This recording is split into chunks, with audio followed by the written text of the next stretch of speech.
Guys இன்னைக்கு நம்ம 2020 release ஆன தி டர்னிங் அப்படின்ற த்ரில்லர் ஹாரர் மூவி தான் பார்க்க போறோம். இந்த படத்தோட ஒன்லைன் என்னன்னா, ஒரு பணக்கார வீட்டு குழந்தைய பாத்துக்கிறதுக்காக நம்ம ஹீரோயின் நானியா அந்த வீட்டுக்கு போறாங்க. அந்த வீட்டுக்குள்ள போகும்போது அங்க ஒரு அமானுஷமான ஒரு பொண்ணோட உருவம் எங்க கண்ணுக்கு தெரிஞ்சுக்கிட்டே இருக்கு. அந்த வீட்டுக்குள்ளேயும் நிறைய மர்மங்கள் மறைஞ்சிருக்கு. அது என்ன விஷயம், அது எதனால ஹீரோயினிய தேடி வருது, அது வந்து ஹீரோயினி தப்பிச்சாங்களா அப்படின்றது கொஞ்சம் வித்தியாசமா இந்த படத்தை சொல்லியிருப்பாங்க. ஸோ டக்குன்னு கதைக்குள்ள போலாம் வாங்க. நீங்க பாத்துறது வாய்ஸ் மூவி ஷார்ட்ஸ் மறக்காம சப்ஸ்கிரைப் பண்ணுங்க அண்ட் பெல் ஐகானை கிளிக் பண்ணுங்க. படத்தோட ஸ்டார்டிங்ல ஒரு பெரிய பேலஸ காமிக்கிறாங்க. அதுல ஏதோ ஒரு பொண்ணோட அழுகுரல் சவுண்ட் கேக்குது. அவ தெரிச்சு அங்க வந்து ஓடி வரா. கீழே வேகமா ஓடி வந்து அவளோட கார் எடுத்து ஸ்டார்ட் பண்ணிட்டு அங்க வந்து போயிட்டு இருக்கா. இப்போ ஜன்னல அந்த பொண்ணு போறதை யாரோ பாத்துக்கிட்டு இருக்காங்க. யாருன்னு பார்த்தா ஒரு சின்ன பொண்ணு. அவர் ரொம்ப சோகமா அவங்கள பாத்துக்கிட்டு இருக்கா. அவங்க கார் விட்டுட்டு வேகமா போறாங்க. அங்க இருக்கிற கதவை திறக்க முயற்சி பண்றாங்க. கதவு ரொம்ப டைட்டா இருக்கு. ஆனா இப்படியே புஷ் பண்ணி ஓபன் பண்ணிடுறாங்க. இப்போ காருக்குள்ள ஏறலான்னு பார்த்தா காருக்குள்ள வேற யாரோ ஒருத்தங்க இருக்காங்க. அவங்கள பார்த்த உடனே அந்த பொண்ணு பயப்படுறா. இப்ப அந்த பொண்ணோட கருவியை அப்படியே காமிக்கிறாங்க. இங்க இருந்து தி டர்னிங் அப்படின்னு சொல்லி படத்தை ஸ்டார்ட் பண்றாங்க. இப்ப ஹீரோனிய காமிக்கிறாங்க. இவங்க பேர் கேட். அவங்க பக்கத்துல இருக்கிறது அவங்களோட ஃப்ரெண்டு ரோசி. இவங்க ரெண்டு பேரும் டீச்சர். கிண்டர் கார்டன் பசங்களுக்குலாம் ட்ரெயின் பண்ணிட்டு இருக்காங்க. இப்போ ஹீரோனிக்கு ஒரு பணக்கார வீட்டு குழந்தைக்கு நானியா போகணும்னு சொல்லிட்டு அதனால ஹீரோனி உடனே அப்ளை பண்ணிருப்பாங்க. இப்போ அந்த இடத்துக்கு போகக்கூடிய தேவையான திங்ஸ் எல்லாம் பேக் பண்ணிட்டு இருக்காங்க. அவங்க ஃப்ரெண்டும் இப்போ இதாகணுமா, அவனை ரொம்ப மிஸ் பண்ணுவேன்னு போது ஹீரோனியும் பாவம் அந்த குட்டி பொண்ணு, அவளுக்கு அப்பா அம்மாவும் கிடையாது. அவளை பார்த்துக்கிட்டு நானியும் கொஞ்ச நாளுக்கு முன்னாடி தான் அவரை விட்டுட்டு போயிட்டாங்கன்னா அந்த பொண்ணு ரொம்ப அப்செட்டா இருப்பா. அந்த பொண்ணுக்கு என்னோட சப்போர்ட் கண்டிப்பா தேவை, நான் போக தான் போறேன் அப்படின்னு சொல்லுவாங்க. அந்த இடத்துல ஒரு லெட்டர் இருக்கு. அதை எடுத்துட்டு போக போறியா அப்படின்னு அவங்க ஃப்ரெண்டு கேட்கும் போது இதை பார்க்க மாட்டேன் பட் கூட வச்சுக்கிறேன் அப்படின்னு சொல்லிட்டு எல்லாத்தையும் பேக் பண்ணிட்டே இருக்காங்க. இப்ப அவங்க ஃப்ரெண்டும் ஆல் தி பெஸ்ட் நல்லா பண்ணிடும் போது 25 குழந்தைங்களா சமாளிச்சிருக்கேன், இந்த ஒரு குழந்தை எப்படி சமாளிக்க போறேன்னு தெரியல அப்படின்னு சொல்லி அவங்க திங்ஸ்ல எடுத்து வச்சுட்டு போயிட்டு இருக்காங்க.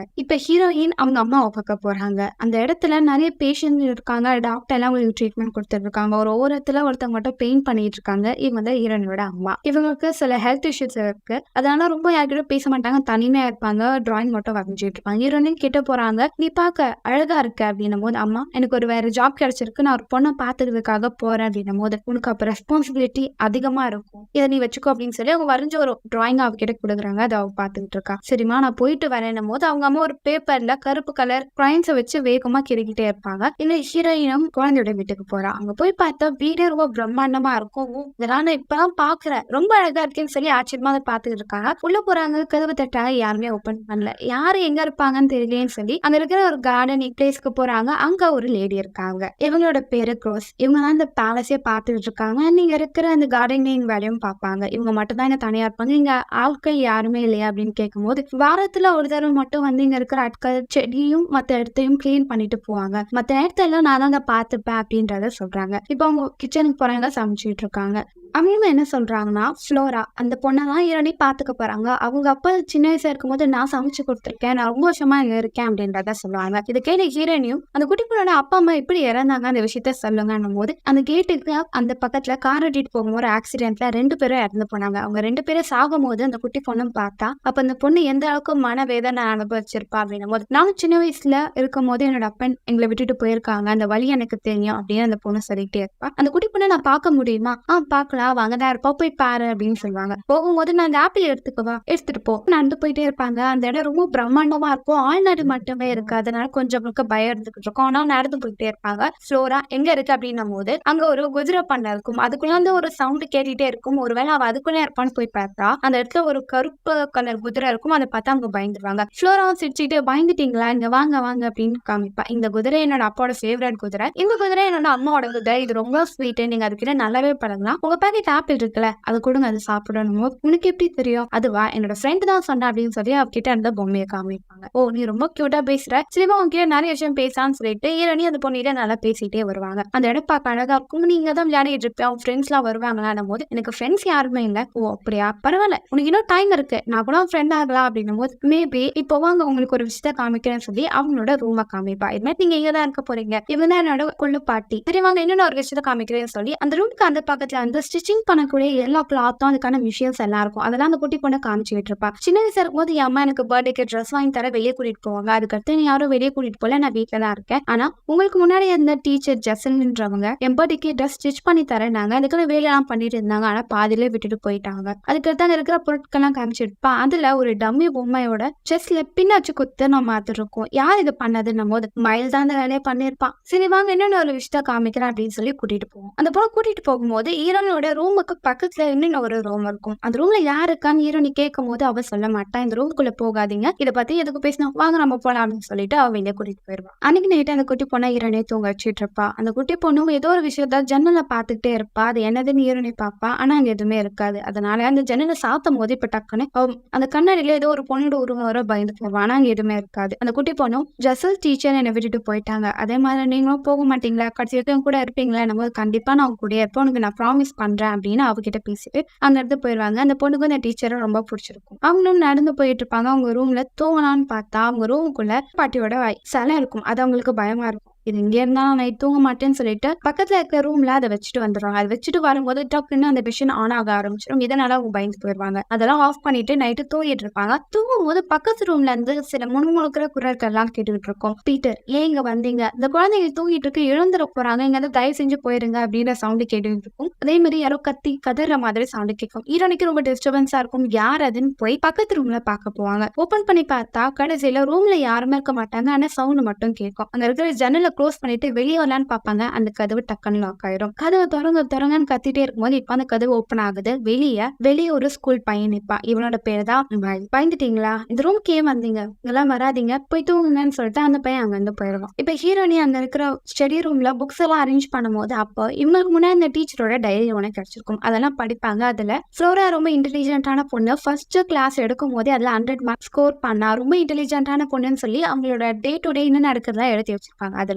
மயில் அந்த ஆளு கூட சேர்ந்து வெளியே ரொம்ப நேரம் போனா, கொஞ்ச நேரம் கழிச்சு அவன் ரிட்டர்ன் வந்தா குடிச்சிட்டு அவனோட ஆக்டிவிட்டி எனக்கு சுத்தமா பிடிக்கல அப்படின்ற மாதிரி அந்த டைரியில எழுதி வச்சிருப்பாங்க. இப்போ அந்த இடத்துக்கு மயில்ன்றவன் வருவான். அந்த சின்ன பையன் தான் அது. அங்க இருக்கிற அந்த பாட்டியும் அவங்களுக்கான பிரேக்ஃபாஸ்ட் எல்லாம் கொடுப்பாங்க. அதெல்லாம் சாப்பிட்டுட்டே இருக்கும்போது அந்த குட்டி பொண்ணு ஜாலியா பேசிட்டு இருப்பான். அவங்க கூட விளையாடிட்டு இருப்பா. இப்ப ஹீரோயின் யார் இந்த பையன் அப்படின்னு அந்த பாட்டி கேட்கும்போது அவங்க என்ன சொல்லுவாங்கன்னா, இவனோட அப்பா இங்கதான் வேலை பார்த்திருந்தாரு, அதாவது அவங்க அப்பா இங்க ஒரு குதிரையை மேனேஜ் பண்ணக்கூடிய ஆள். அது மட்டும் இல்லாம இந்த எஸ்டேட் எல்லாத்தையும் அவர் தான் மேனேஜ் பண்ணிட்டு இருந்தாரு. இந்த குட்டி பொண்ணோட அப்பா அம்மா இறந்த பிறகு எல்லா பொறுப்பும் இவர் தான் பார்த்துட்டு இருந்தாரு. ஆனா கொஞ்ச நாள் முன்னாடி அவங்க அப்பா இறந்து போயிட்டாரு அப்படின்றத சொல்லுவாங்க. அது மட்டும் இல்லாம இப்ப அந்த பையன் போட்டிருக்க ட்ரெஸ் கூட அவங்களோட அப்பாவோட ட்ரெஸ் அப்படின்னு சொல்லிட்டு பேசிட்டே இருக்கும்போது அந்த பையனும் நல்லா பேசுவான். இப்ப அவங்களுக்கு ஒரு கால் வரும். அந்த குட்டி பொண்ணு தான் எடுப்பா. அவளும் வேகமா ஓடி வந்துட்டு, என்னோட ஸ்கூல் பிரின்சிபல் பேசுறாங்க, என்னை யார் பாத்துக்கிறாங்களோ அவங்க கிட்ட போனை கொடுங்க அப்படின்னாங்க, நீங்க வந்து பேசுறீங்களா அப்படின்னு கேட்கும்போது அவங்களும் எழுந்து போய் பேசுவாங்க. அதனால கேட்கும் முகத்துல பதட்டமா இருக்கும். அவன் ஏதோ பயந்துகிட்டு இருப்பான். அவங்களும் போனை வச்சுட்டு கிட்ட வருவாங்க. அந்த பாட்டி என்ன விஷயம் அப்படின்னு கேட்கும்போது, கேட்டுக்கு இப்போ ஹாலிடேஸ் வந்துடுச்சு, சோ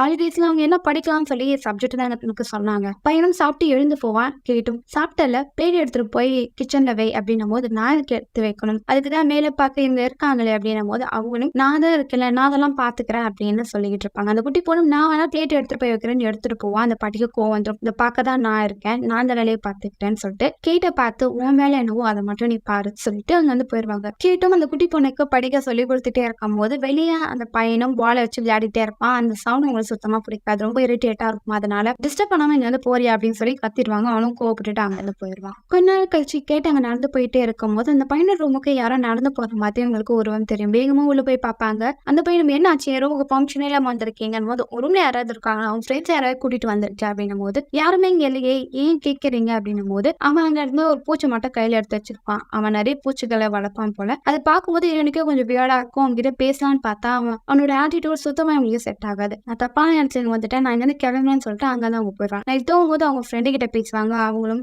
எப்படி போகுது, அந்த பொண்ணை நல்லா பாத்துக்கிறியா, அவனுக்கு ஓகேவான்னு கேட்கும்போது எல்லாமே நல்லா தான் போகுது அப்படின்னு பேசிட்டே இருக்கும் போது இப்போ ஜன்னல் வழியா ஒரு விஷயத்த பார்ப்பாங்க. அங்க இருக்கிற தண்ணி தொட்டிக்குள்ள அந்த பொண்ணை தண்ணிக்குள்ள அப்படியே முழுகிற மாதிரி தெரியும். பயந்து போனவங்கள போனை வச்சுட்டு வேகமா அங்க ஓடி போறாங்க, தண்ணிக்குள்ள குதிக்கிறாங்க. அந்த குட்டி பொண்ணுக்கு எதுவும் ஆயிரப்படாதுன்னு சொல்லி வேகமா முழுகி போய் அந்த குழந்தைய தூக்கி பார்த்தா அது ஏதோ ஒரு உருவம் எங்களை பார்த்துட்டு இழுக்கிற மாதிரி இருக்கும். பயந்து போய் வெளியே நீச்சல் அடிச்சு வச்சுட்டு வந்து பார்த்தா அது ஒரு பொம்மை. ஃப்ளோராவும் அந்த பையனும் சிரிச்சுட்டு இருப்பாங்க. பயந்துட்டீங்களா? இவ பார்த்து இறைவனுக்கு செம கோவம். வீட்டுக்கு போங்க அப்படின்னு சொல்லி கத்திருவாங்க. அந்த பசங்களும் அங்கருந்து வீட்டுக்கு போயிருவாங்க. குளிரில் நடுங்கிட்டு வெளியே வராங்க. அந்த பாட்டி என்ன ஆச்சு அப்படின்னும் போது இத பார்த்து ஹீரோயினுக்கு செம கோவம் வரும். ஒண்ணுமே சொல்லாம அவங்க ரூம்குள்ள போயிருவாங்க. போயிட்டு அங்க இருக்கிற பாத் டப்ல குளிச்சுக்கிட்டே இருக்கும்போது இப்போ அந்த மயிலன்ற பையன் அவங்கள பாக்குற மாதிரி உங்களுக்கு தெரியும். பயந்து போய் கண்ணை தொறந்து பார்த்தா அங்க யாருமே இருக்க மாட்டாங்க. தூக்கமும் அவங்களுக்கு வராது. அதனால பயத்துல லைட் ஆஃப் பண்ணாமலே தூங்குவாங்க. கொஞ்ச நேரம் கழிச்சு அவங்க கிட்ட யாரோ நடந்து வர்ற மாதிரி தெரியும். யாருன்னு பார்த்தா அந்த பையன் தான். அவங்க கிட்ட வருவா. என்னடா பண்றீங்க? இல்ல உங்க முகத்துக்கிட்ட பூச்சி இருந்துச்சு. அதை கடிச்சா உங்க முகமே ஸ்பாயில் ஆயிரும் தான் எடுக்க வந்தேன். எப்படியே ரூமுக்குள்ள வந்த? கதவு லாக்ல தானே இருந்துச்சு. இல்ல லைட் ஆன்ல இருந்துச்சு. நீங்க முடிச்சுட்டு இருப்பீங்க. உங்ககிட்ட பேசலாம் நான் வந்தேன். நம்ம ஃபர்ஸ்ட் மீட்டே மோசமாயிடுச்சு. நீங்க என்னை பத்தி தப்பான இம்ப்ரெஷன் வச்சிருப்பீங்க. அப்படி பண்ண விஷயம் எனக்கு இனிமே சுத்தமா செட் ஆகல. பாத்துக்கலாம் அப்படின்ட்டு அவங்க ஒரு விஷயத்த கேட்பாங்க. என்கிட்ட டீச்சர் பேசினாங்க. நீ எதுக்கு அந்த பையனை அடிச்ச? நான் எப்ப ரொம்ப மிஸ் பண்றேன். என் அப்பா கொடுத்த திங்ஸ் எல்லாத்தையும் அந்த பையன் எரிச்சான் ஒவ்வொரு பொருளா. அது என்னால பார்த்துட்டு சும்மா இருக்க முடியல. அதனால அவனை போட்டு செமையா அடிச்சேன். நாளைக்கு வேணா வாங்கினேன் உங்களுக்கு குதிரை எப்படி ஓட்டணும் நான் ட்ரெயின் பண்ணி தரேன். கண்டிப்பா வரணும் அப்படின்னு சொல்லிட்டு எங்க கண்ணத்தை கிஸ் பண்ணிட்டு அவன் வேகமா போயிடலாம். எனக்கு இது கொஞ்சம் வியர்டா இருக்கு. அத்தனை கலந்த பையன் குதிரை எப்படி ஓட்டணும்னு சொல்லி தருவான். ஆனா ரொம்ப ஹாஷா பிகேவ் பண்ணுவான். அந்த குதிரையை அடிச்சுக்கிட்டே இருப்பான். இது எனக்கு பிடிக்காது. ஏன் இப்படி பிகேவ் பண்ற? கொஞ்சம் பொறுமையா சொல்லி தயணும் போது பாருங்க. நீங்க உட்காந்துட்டு இருக்க குதிரை ரொம்ப பவர்ஃபுல்லானது. அதை கண்ட்ரோல் பண்ணனா நீங்க முதல்ல ஸ்ட்ராங்கா இருக்கணும் அப்படின்னு சொல்லிட்டே இருக்கும்போது அந்த குட்டி பொண்ணுக்கு போர் அடிக்கும். ரொம்ப போர் அடிக்குது நம்ம எங்கேயாவது போலாமான்னு போது அவங்களோட வீட்டுக்கு பக்கத்திலேயே ஒரு ஏரி மாதிரி இருக்கும். நிறைய மீன்கள் இருக்கும். அந்த இடத்த போய் பார்க்கலாம் வாங்கன்னு சொல்லி குதிரையில அவங்க போவாங்க. அப்படி போயிட்டே இருக்கும்போது அந்த இடத்த பார்த்துட்டே இருப்பாங்க. அந்த பொண்ணுக்கு இந்த இடம் ரொம்ப பிடிக்கும். பார்த்து ரசிச்சுக்கிட்டே இருப்பாப்போ அங்க இருக்க ஒரு பருவ ஒரு மீனை கொத்தி கொத்தி சாப்பிட்டு இருக்கும். இதை பார்த்து அந்த பையன் கிட்ட போவான். அந்த மீனோட தலையை போட்டு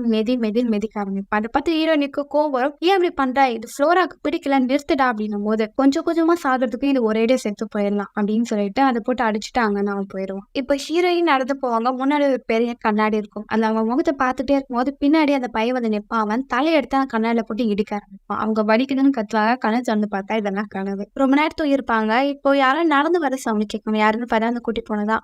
நீங்க இங்கதான் இருக்கீங்களா? அவங்கள பார்த்துட்டு போலாம் தான் வந்தேன் அப்படின்னும் போது அவங்களும் எழுந்து எல்லா திங்ஸும் எடுத்து வைப்பாங்க. நைட்லாம் தூங்காம இருந்தனால அவங்க முகமே ரொம்ப டல்லா இருக்கும். அந்த பையனும் என்ன பயங்கரமான கனவு கண்டீங்களா அப்படின்னு கேட்க அவங்க ஒன்றும் சொல்ல மாட்டாங்க. அந்த மாதிரி பசங்க சேட்டை பண்ணிக்கிட்டே இருப்பாங்க. இதனால இந்த பாட்டியும் சைலண்டா இருங்க. உங்க டீச்சர் என்ன சொல்றாங்களோ அதை கேளுங்க. இரண்டையும் என்ன பண்ணுவாங்கன்னா இன்னைக்கு சாட்டர்டே, சோ நம்ம ஒரு பிளான் பண்ணலாம். நம்ம எல்லாம் வெளியே போலாம். அந்த இறந்து போன மீனை பதிலா வேற ஒரு மீனை வாங்கிட்டு அந்த குளத்துல விடலாம் அப்படின்னும் போது அந்த பையனும் யோசிப்பா. அந்த பாட்டியும் முடியவே முடியாது. அந்த பொண்ணு நான் வெளியே விடவே மாட்டேன். அது அவளுக்கு ஆபத்து அப்படின்னும் போது அந்த பையனும் வந்து கண்ணாடியை பார்த்து ஃப்ளோரா எனக்கே வெளியே போறா. அவளுக்கு நீ சப்போர்ட்டிவா இருக்கணும். அவளுக்கு எந்த ஒரு கெட்ட விஷயமும் நடக்கக்கூடாது. நீ தான் பாத்துக்கணும். ஓகேவா அப்படின்னும் போது சிரிச்சுட்டே ஆகணும். அது ஓகே சொல்லிடுச்சு. இருந்துட்டு உனக்கு பயமே இல்லை ஃப்ளோரா, நம்ம வெளியே போலாம் அப்படின்னு சொல்லிட்டு அந்த பொண்ணை கூட்டிட்டு போவான். போகும்போது அந்த பையன் ஹீரோனி கிட்ட வந்து உன்னோட கழுத்துல இருக்கிற டாட்டூ ரொம்ப அழகா இருக்குன்னு சொல்ல சொன்னாரு. போயிருவா. இது ஹீரோனுக்கு கொஞ்சம் வேடா இருக்கும். அவங்களும் தொட்டு பார்ப்பாங்க. டாட்டூ இருக்கிற விஷயம் யாருக்கும் தெரியாது. இவன் இப்படி சொன்னா அப்படின்னு அவங்களுக்கு ஆச்சரியமா இருக்கும். இப்ப எல்லா பொருளையும் எடுத்து வச்சுட்டு காரை ஸ்டார்ட் பண்ணாங்க. அந்த பாட்டி ரொம்ப அப்செட்டா இருப்பாங்க. அவங்களும் கார் விட்டுட்டு போவாங்க. கதவு கிட்ட போவாங்க. இப்ப திடீர்னு ஃப்ளோரா அழுத ஆரம்பிச்சிருவா. எனக்கு பயமா இருக்கு, நான் வீட்டுக்கு போகணும், நான் வெளியே போக விரும்பல அப்படின்னு கத்துவா. இதனால ஹீரோனியும் பயப்படாத, கிட்டதான் வந்துருச்சு, நம்ம போயிடலான்னு சொல்லும் போது அந்த பையனுக்கும் கோந்துரும். அவ அழுதுறா. தயவு செஞ்சு காரை நிறுத்தியா இல்லைன்னா கொலை பண்றேன் அப்படின்னு கத்துவான். அப்படின்னு காரை நிறுத்தோடனே அந்த பொண்ணு அங்க வந்து வேகமா ஓடி போயிடுவா. இரண்டையும் அந்த பொண்ணை பிடிக்கணும் போவா. ஆனா நீ காரை விட்டு இறங்காத, உன் வேலையை பார்த்து போ அப்படின்னு சொன்னோடனே இரண்டே கோவம் வந்துடும். ஃப்ளோரா என்ன ஆச்சு? நம்ம வந்து ஃப்ளோரா பேசவே மாட்டான். அந்த பையனுக்கு இங்க பாரு, நீ என் ஃபேமிலியும் இல்ல, நீ என்னோட அம்மாவும் இல்ல, உன் பேச்சு நாங்க கேட்க விரும்பல, இங்க இருக்காத, இங்க இருந்து போயிருன்னு சொல்லி ரொம்ப ஹாஷா பேசிடுவா. இது ஹீரோனுக்கு ரொம்ப அப்செட் ஆயிரும். சரி நான் இங்க இருந்து போறேன் அப்படின்ட்டு கார் எடுத்துட்டு அவங்க கொஞ்சம் தூரம் வெளியே போயிடுவாங்க. அவங்க ஃப்ரெண்டுக்கு கால் பண்ணுவாங்க. அவங்க ஃப்ரெண்டும் என்னடி ஆச்சு? நம்ம இல்ல எனக்கு சுத்தமா எதுவுமே பிடிக்கல, நான் அந்த பொண்ணை பார்த்துக்க தான் வந்தேன், ஆனா இப்ப அவ்வளவு என்கிட்ட பேச மாட்டேன், அந்த வீட்டுல இருக்க யாருக்குமே என்ன பிடிக்கல, எனக்கு இந்த வேலையை கொஞ்சம் கடுப்பா இருக்கு அப்படின்னும் போது உனக்கு பிடிக்கலன்னா நிறுத்திட்டு வந்துரு, இல்ல நான் அந்த குட்டிக்கு உனக்கு ப்ராமிஸ் பண்ணிருக்கேன் என்ன ஆனாலும் அந்த பொண்ணு கூட இருப்பேன்னு சொல்லிட்டு சரி இது வந்தாலும் பாத்துக்கலாம் அப்படின்னு சொல்லிட்டு இப்ப கார் எடுத்துட்டு அவங்க அந்த வீட்டுக்குள்ள போறாங்க. இப்ப ஹீரோயினும் கையில மீன் எடுத்துட்டு ஃப்ளோராவா பார்க்க வருவாங்க. அவளும் அந்த தண்ணியை பத்தி ரொம்ப அப்செட்டா இருப்பா. அவகிட்ட பேசிட்டே அந்த தண்ணியில மீனை விட்டுருவாங்க. எனக்கு தெரியும் நீ அப்செட்டா இருக்க, நீ பயப்படுறேன்னு. எனக்கும் சின்ன வயசுல இந்த விஷயம் இருந்துச்சு. ஆனா என் அம்மா எனக்கு அதுக்கு ஒரு சொல்யூஷன் தந்தாங்க. நான் உனக்கு சொல்லிட்டேன், என் முகத்தை பாத்தியா, நான் எப்பவுமே பிரேவா இருக்கணும்னா அதோட முக முடி எடுத்து போட்டுப்பேன், அந்த நான் ஸ்ட்ராங்கா இருப்பேன், இதை பாரு அப்படின்னு சொல்லிட்டு இந்த பொண்ணுக்கு அன்பா பேசி என்னோட பவர் எடுத்து உனக்கு கொடுக்குறேன், அது முகத்துல போட்டுக்கோ, நீ ஸ்ட்ராங்கா இருப்ப, இப்ப எப்படி இருக்கணும், ஸ்ட்ராங்கா இருக்கணும், கத்து அப்படின்னு சொல்லிட்டு அந்த பொண்ணு கூட நல்ல விளையாடி ஃப்ரெண்ட் ஆயிடுவாங்க. இப்போ மயில பாக்கணும்னு சொல்லிட்டு ரூமுக்கு போவாங்க. அவன் ரொம்ப சைலண்டா இருப்பான். அவங்க கிட்ட போன பிறகு இதை வச்சுக்கோ, உனக்கு மியூசிக் பிடிக்கும்னு நினைக்கிறேன் அப்படின்னு சொல்லிட்டு அவங்க கிட்ட பேச பார்ப்பாங்க. ஆனா அவனும் அவங்க பேசுறத சுத்தமா சொன்னா கேட்க மாட்டான். இங்க பாரு, நீ உன் அப்பா இல்லாம ரொம்பவும் ஸ்ட்ரெஸ்ல இருக்க எனக்கு தெரியுது. நான் உன்னோட ஃப்ரெண்டு தான். நீ அந்த கஷ்டமான விஷயத்த என்கிட்ட சொல்லி ஷேர் பண்ணனா அது கண்டிப்பா போயிடும் அப்படின்னும்போது, நீங்க யாரு, நான் எதுக்கு எல்லா விஷயமும் உங்ககிட்ட சொல்லணும் அப்படின்னு சொல்லி அவன் ஆஷா பேசுவான். மியூசிக் வாசிச்சுட்டே இருப்பான். இதனால அவளுக்கு இரிட்டேட்டா இருக்கும். அவ அங்கிருந்து போயிடுவான். போன பிறகு அந்த பாட்டி கிட்டயும் உண்மையை சொல்லுங்க, இந்த பையனுக்கும் முன்னாடி காணாம போன அந்த டீச்சருக்கும் ஏதோ ஒரு விஷயம் நடந்து, அப்படியெல்லாம் ஒண்ணும் இல்ல.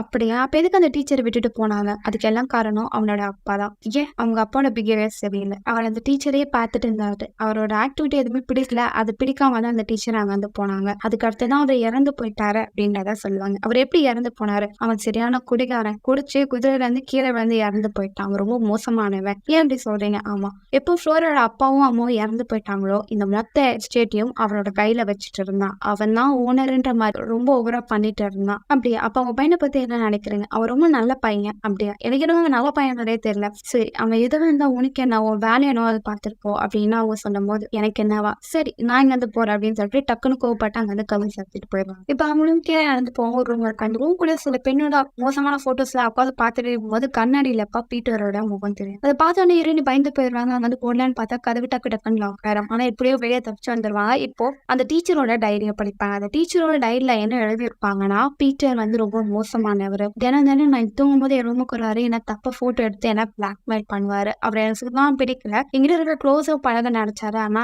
அது என்னால வெளியவும் சொல்ல முடியல. அவர்கிட்ட இருந்து என்னால தப்பிக்க முடியல. அதனால இங்க இருந்து நான் போகணும்னு முயற்சி பண்ணேன் அப்படின்ற மாதிரி அவங்க வந்து டைரியில எழுதி வச்சிருப்பாங்க. இங்க மயிலும் குதிரை எடுத்தாங்க வந்து வேகமா ஓடிட்டு போவான். இதை பார்த்து என்னையும் குதிரை எடுத்துட்டு, இங்க பாரா, எந்த விஷயம் வந்தாலும் என்கிட்ட சொல்லி எதையும் மறைக்காத, நான் கூடவே இருப்பேன்னு சொல்லும் போது அவன் கூப்பிட்டுட்டு குதிரையில வேகமா போயிட்டே இருப்பான். அவன் அப்படி இதுக்காக இவங்களும் வேகமா போவாங்க. இப்போ அந்த பையன் அவங்க அப்பா முகத்துக்கு மாறுறான். இப்போ அந்த இடத்துக்கு ஃப்ளோரா வந்துடுறா. அவளை பார்த்துன்னு இரண்டு குதிரையை நிறுத்தணும்னு சொல்லி வேகமா நிறுத்துறாங்க. அவங்க கீழே விழுந்துறாங்க. கண்ணு திறந்து பார்த்தா பெட்ல இருக்காங்க. அவங்களுக்கு மேல அந்த டீச்சர் இருக்காங்க. காப்பாத்து, இந்த இடத்த விட்டு நான் போகணும் அப்படின்னு சொல்லி அவங்க கதறாங்க. டக்குனு கண்ணை திறந்து பார்த்தா இது எல்லாமே கனவு. நைட்லாம் தூங்காதனால இரண்டு ரொம்ப ஸ்ட்ரெஸ்ஸா இருக்காங்க. ரொம்ப டயர்டாவும் இருக்காங்க. அங்க ஃப்ளோரா வரைஞ்சிட்டு இருக்க என்ன டிராயிங் காமினும் போது இது என்னோட டீச்சர், இது நான் ஏன்ல கருப்பா வரைஞ்சிருக்கேன் அப்படின்னு பேசிட்டே இருக்கும்போது அந்த இடத்துக்கு அந்த பையன் வருவான். நம்ம பேசாம ஒரு கேம் விளையாடலாமா அப்படின்னும் போது இருண்டி நான் வரல, நான் டயர்டா இருக்கு அப்படின்னு. ஃப்ளோராவும் ப்ளீஸ் வாங்க, போர் அடிக்குது விளையாடலாம் போது ஓகே என்ன கேம்னா, நாங்க போய் ஒளிஞ்சிருவோம், இந்த டார்ச் லைட்டை வச்சு இருட்டான இடத்துல நீங்க கண்டுபிடிக்கணும் அப்படின்னு சொல்லிட்டு அவங்களே ஒளிஞ்சுப்பாங்க. இரண்டிக்கு கொஞ்சம் பயமா இருக்கும். அந்த பசங்களை கண்டுபிடிக்கணும் கீழே போவாங்க. பார்த்தா ஃப்ளோராவும் கண்டுபிடிச்சிருவாங்க. நீங்க தான் இருக்க, சரி நம்ம உங்களோட அண்ணனை கண்டுபிடிக்கலாம் போது நான் வரல, எனக்கு டயர்டா இருக்கு, அது மட்டும் இல்லைங்க என்ன கண்டுபிடிச்சிட்டீங்க, நான் இறந்துட்டேன், நான் எப்படி வர முடியும் அப்படின்னு சொல்லிட்டு அவ அந்த பாட்டி கூட மேல போய் சாப்பிட்டுட்டு இருப்பான். இரண்டையும் அந்த பையனை கண்டுபிடிக்கலாம் கீழே போயிட்டே இருப்பாங்க. அவன் நடந்து போயிட்டே இருப்பான். வீழ்றானு அவனை கண்டுபிடிச்சிட்டேன் அப்படின்னும் போது அவனுக்கும் போயிட்டே இருப்பான். எனக்கு இதுக்கு அடுத்து இந்த கேமை விளையாட விருப்பம் இல்ல, நான் மேல போக போறேன் அப்படின்னும் போது இப்போ டக்குன்னு அவங்க கண்ணாடி முன்னாடி யாரோ நிக்கிற மாதிரி உருவம் தெரியுது. இவங்க கையில அந்த டார்ச் லைட் காணாம போயிடுது. இப்போ அவங்க முகத்தை பார்த்தா அந்த லைட் எரியுது. அவங்க பயந்துட்டே அந்த இடத்த விட்டு வேகமா ஓடி போறாங்க. அந்த கீழே இருக்கிற நிறைய பொம்மைங்களோட உருவத்தெல்லாம் பார்த்து பயந்து போறாங்க. அப்படி ஓடி ஓடி கடைசியில வேகமா மேல் தளத்துக்கு வந்துருவாங்க. வந்து பார்த்தா மைல் சாப்பிட்டுட்டு இருப்பான். இது எல்லாத்துக்கும் நீ தானே எனக்கு கீழே பயமுறுத்தின நம்ம அந்த பாட்டி கோப்பறாங்க. எதுக்காக திட்டுற, அவ ரொம்ப நேரமா இங்கதான் என் கூட இருக்கா, உங்களுக்கு தான் ஏதோ ஆயிடுச்சு அப்படின்னும் போது கண்ணாடியில இப்போ பீட்டரோட முகம் தெரியும். அவங்க பயந்துருவாங்க. மூக்குல இருந்து ரத்தம் வந்துட்டே இருக்கும். பசங்க எல்லாம் என்ன ஆச்சு, காமெடி பண்ணிட்டு இருக்கீங்க அப்படின்னு சொல்லி அவங்களை பார்த்து சிரிச்சுட்டு இருப்பாங்க. இதனால அவங்களுக்கு ரொம்ப அசிங்கமா ஆயிரும். ரொம்ப பயம் வந்துடும். வேகமா அவங்க ரூமுக்குள்ள போறாங்க. அவங்க முகத்தை வாஷ் பண்றாங்க. அந்த கண்ணாடில அந்த பொண்ணோட முகம் தெரிஞ்சுக்கிட்டே இருக்கு. அதை பார்த்து அவங்க ரொம்ப பயந்துடுறாங்க. அவங்களால ஒழுங்கா தூங்க முடியல. இப்போ ஏதோ ஒரு கை அவங்களை வந்து பிடிக்குது. அவங்கள கட்டுப்படுத்த முயற்சி பண்ணுது. ஆனா அதை விட்டு அவங்க வெளியே வரணும் முயற்சி பண்றாங்க. வர முடியல. இப்ப கதவை யாரும் ஓபன் பண்ணுமா சவுண்ட் கேட்டு யாரும் பதங்க கூட்டி கொண்டுதான் வருவா. நீங்க ஒழுங்கா தூங்கல, உங்களுக்கு நிறைய பயமான கனவு வருது போல, நான் எனக்கு உங்க கூட தூங்கிக்கிறேன் வாங்க அப்படின்னு சொல்லிட்டு அவங்க கூட அவ தூங்குறா. இதனால அவங்க கொஞ்சம் கம்ஃபர்டபுளா ஃபீல் பண்ணுவாங்க. அடுத்தவங்க காலையில அவங்க சாப்பிட்டுட்டே இருக்கும்போது அவங்களுக்கு ஒரு லெட்டர் வந்ததுன்னு சொல்லி அந்த பாட்டி கொடுப்பாங்க. அந்த லெட்டர் ஓப்பனா இருக்கும்போது நீங்க ஓபன் பண்ணி பாத்தீங்களா?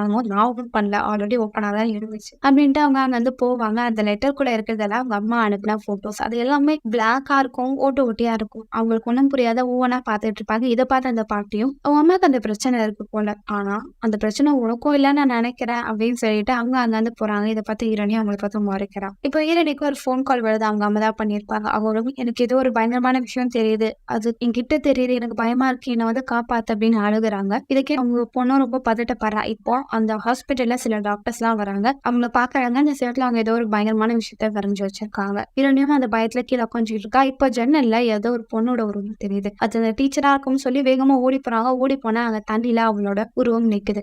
தண்ணிக்குள்ள போய் பார்த்தா அந்த பொண்ணோட அழகான சடலத்தை பாக்குறாங்க. அதாவது அந்த பொண்ணு ஓடி போனான்னு சொன்னதே போய் அவன் அந்த தண்ணிக்குள்ள மூழ்கி இறந்து போயிருப்பா. அந்த பொண்ணை கொலை பண்ணது பீட்டர். இது விஷயம் தெரிஞ்ச உடனே ஹீரோனி அந்த தண்ணி விட்டு வேகமா வெளியே வராங்க. அந்த குட்டி பசங்களை தேடி போறாங்க. அப்படி போகும்போது அந்த ரூம்குள்ள திரும்ப அந்த சவுண்ட் கேக்குது. பீட்டர் இங்க வந்து போயிடுறேன்னு அந்த பொண்ணு கதறா. அவனும் அந்த பொண்ணை அடிச்சுட்டு இருக்கான். ஆனா பெட்ல எந்த ஒரு விஷயமும் தெரியல. ஆனா பெட்ல நகர்ற மாதிரி சவுண்ட் மட்டும் கேக்குது. ஹீரோனிக்கு கொஞ்சம் வேடா இருக்கு. கட்டிலுக்கு அடியில பாக்குறாங்க. அந்த பொண்ணோட உருவம் தெரியுது. அந்த பொண்ணு அவன் டார்ச்சர் பண்ணிட்டு இருக்கான். இப்போ அந்த பொண்ணோட கழுத்து அப்படியே நசுக்கிறான். அந்த பொண்ணு மூச்சு விட முடியாம அப்படியே விழுந்து கிடக்குறான். இப்ப அந்த பீட்டர் ஹீரோனியா பாக்குறான். ஹீரோனியா பயந்துட்டாங்க. அந்த ஓட பாக்குறான். ஆனா ஹீரோனியா போட்டு அமுக்குறான். அவளை கொலை பண்ண முயற்சி பண்றான். ஹீரோனியா விட்டுன்னு கத்திட்டே இருக்கும்போது கதை ஓபன் பண்ணி அந்த பாட்டி வராங்க. என்னாச்சு கேக், என்ன பண்ணிட்டு இருக்க, இந்த ரூமுக்கு ஏன் வந்தேன்னு கேட்கும்போது, இங்க பாருங்க எனக்கு எல்லாம் உண்மையும் தெரிஞ்சிச்சு. அந்த டீச்சரை கொலை பண்ணாது மைலோட அப்பா பீட்டர் தான். அவர் தான் பண்ணாரு அப்படின்னும் போது அந்த பாட்டி கதை சொல்றத நிறுத்து, உண்மையை சொல்லுங்க, உங்களுக்கு அந்த விஷயம் தெரியும்ல, எனக்கு அது தெரியல, ஆனா பீட்டர் எப்படி இறந்து போயிட்டான், அதனால இந்த விஷயத்த தயவு செஞ்சு நிறுத்து அப்படின்னும் போது, எப்படி சொல்றீங்க பீட்டர் இறந்து போயிட்டான்னு? ஆமா, அவன் இறந்து போன விஷயம் எனக்கு நல்லாவே தெரியும் அப்படின்ட்டு அவங்க அங்க இருந்து போறாங்க. சரி, அந்த பொண்ணு இறந்திருக்காளே, இந்த விஷயத்த ஏன் யார்கிட்டயும் சொல்லல நீங்க அப்படின்னும் போது, இங்க பாரு, குடும்பத்துக்கு ஒரு கெட்ட பேர் வர நான் விட மாட்டேன், இந்த குடும்பத்தை நான் தான் பத்திரமா பாத்துட்டேன் அப்படின்னு அவங்க சொல்லிட்டு திரும்ப பாக்குறாங்க. அங்க பீட்டரோட முகம் வருது. பீட்டர் அந்த பாட்டியை பிடிச்சி தள்ளி விட்டுறா. இதை பார்த்து ஹீரோனியும் பயந்து போறாங்க. கீழே வேகமா ஓடி போறா. அந்த குட்டி பொண்ணை கூப்பிடுறான். இங்க பாரு, இங்க இருக்க வேண்டாம், நம்ம இங்க இருந்து போலாம் வா அப்படின்னு இருக்கும் போது அந்த பொண்ணு பயந்துறா. இல்ல, அந்த வீட்டை விட்டு வெளியே போக மாட்டேன், எனக்கு பயமா இருக்கு அப்படின்னு சொல்லிட்டு வீட்டுக்குள்ளே வேகமா ஓடி போயிடறான். அந்த பொண்ணு வெளியே கூட்டிட்டு வரனா அந்த பையனால மட்டும் தான் முடியும்னு சொல்லி அந்த பையனோட ரூமுக்கு போறான். மியூசிக் வாசிச்சுக்கிட்டே இருப்பான். அவன் கிட்ட போய், இங்க பாரு, உன் அப்பா என்ன விஷயத்த பண்ணாருன்னு எனக்கு நல்லாவே தெரியும், நீ எவ்வளவு பெரிய கஷ்டத்துல இருக்கணும்னு எனக்கு தெரியும், நான் உன்னை காப்பாத்துறேன், அந்த குட்டி பொண்ணை எங்க வந்து நம்ம வெளியே கூட்டிட்டு போனோம், வந்து ஹெல்ப் பண்ணேன் போது அவன் வர மாட்டான். இல்ல, என்ன அவரை வெளியே போக விட மாட்டாரு.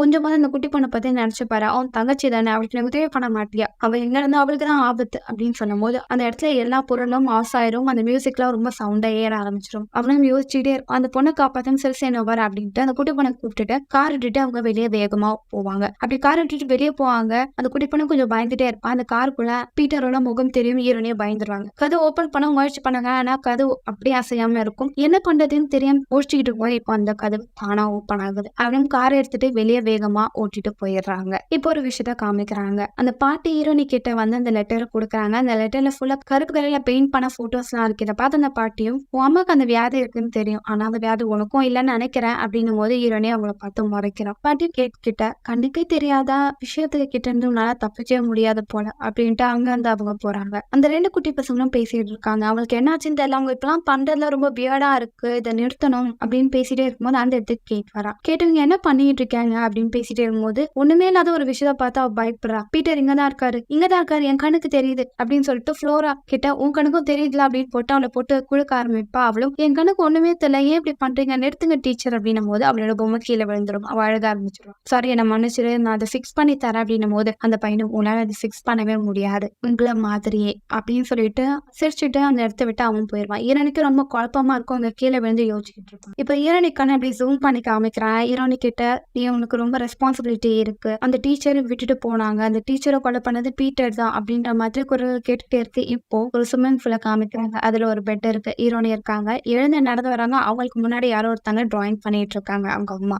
உண்மையாவே அது அவங்க அம்மா கிடையாது, ஹீரோனி முகம் தான். அந்த முகத்தை பார்த்தோன்னே ஹீரோனி பயப்படுறா. இதோட இந்த படத்தை முடிக்கிறாங்க. படத்தோட இன்னும் குழப்பமா இருக்கும். பட் இப்ப நான் உங்களுக்கு கிளியரா எக்ஸ்பிளைன் பண்ணிடுறேன். படத்தோட ஃபர்ஸ்ட் பார்ட் என்னன்னா, அந்த வயசான பாட்டி இருப்பாங்க, அந்த ரெண்டு பசங்க இருப்பாங்க, ஹீரோனி இருப்பாங்க. ஹீரோனி கனவுக்கு பயங்கரமான விஷயங்கள் நடக்கும். அது மட்டும் இல்லாம ஒரு பொண்ணு அவ பாப்பா, அந்த டீச்சரை கொலை பண்ணது பீட்டர் தான். பீட்டர் அந்த பொண்ணை கொலை பண்ண பிறகு பீட்டர் இறந்து போயிருப்பார். அவர் எப்படி இறந்தாருன்னா அந்த பாட்டி தான் அவரை கொலை பண்ணிருக்கும். எப்படின்னா, இவர் பண்ற விஷயங்கள் சுத்தமா அவங்களுக்கு பிடிச்சிருக்காது. இவனால இந்த குடும்பத்துக்கு கெட்ட பேர் வந்துடக்கூடாதுன்னு சொல்லி அவனை கொலை பண்ணிருக்கும் அந்த பாட்டி. அதனாலதான் கோவத்துல அந்த ஆவி அந்த பாட்டியும் கொலை பண்ணிரும். லாஸ்ட் சீன்ல இந்த பாட்டி தான் கொலை பண்ணாங்க. எப்படி சொல்றேன்னா, ஒரு சீன் அவங்க இவட்டா எனக்கு அது நல்லாவே தெரியும்னு சொல்லி அவங்க அழுத்தமா சொல்லியிருப்பாங்க. அதை வச்சுதான் நான் சொல்றேன். ரெண்டாவது சீன்ல ஹீரோனிக்கு நிறைய விஷயங்கள் அமானுஷமா நடக்கும். அதாவது அவங்க கண்ணுக்கு பீட்டர் தெரிவாங்க அப்படின்னு சொன்னாங்க. அந்த பசங்க கண்ணுக்கு தெரியாது. ஸ்விம்மிங் பூலா அவங்க நிக்கிறது. இதெல்லாம் என்னன்னா, ஃபர்ஸ்ட் சீன்ல ஹீரோனி இந்த பசங்களை கூப்பிட்டு தப்பிச்சுட்டு போயிருவாங்க. அந்த பேய் கிட்ட இருந்து காப்பாத்திட்டேன்னு சந்தோஷப்படுவாங்க. ஆனா உண்மையாவே அந்த பேய் இந்த பசங்களையும் இவங்க கிட்டயும் வரவே இல்லை. அதெல்லாம் அவங்க இல்யூஷன். அவங்க அம்மாக்கு ஒரு வியாதி இருந்தது, இல்லாத ஒண்ணே இருக்குன்னு சொன்ன மாதிரி அந்த வியாதி ஹீரோனிக்கும் இருக்கும். அதனாலதான் அந்த பாட்டி கூட, உங்க அம்மாக்கு இருக்கிற வியாதி உனக்கும் வந்துடக்கூடாது அப்படின்னு அவங்க சொல்லியிருப்பாங்க. இல்லாத ஒரு விஷயத்த கிட்ட இருந்து தப்பிக்கவும் முடியாது அப்படின்றத சொல்லியிருப்பாங்க. சோ படத்தோட எண்டிங் முடிக்கிற மாதிரி முடிச்சு திரும்பவும் குழப்பத்தை கூட்டிட்டு வரணும். அதோட தி டர்னிங் அப்படின்னு வச்சிருப்பாங்க போல. சோ இந்த படம் உங்களுக்கு பிடிச்சிருக்கும்னு நினைக்கிறேன். அடுத்த ஒரு வித்தியாசமான படத்தை உங்களை சந்திக்கு வரேன். பை.